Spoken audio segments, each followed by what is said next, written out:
Ning kong nga ai kuble Daphibanroi ha kerteng ke bathyang tam jong utrai bat unong pendem jengi Yesus Kristus. Ka kerteng jonga ka dai Daphibanroi Marboh bat ipara jonga irubi Marboh.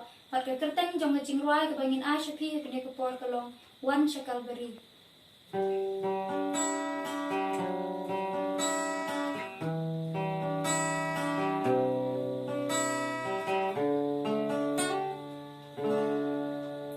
Min badan lom ka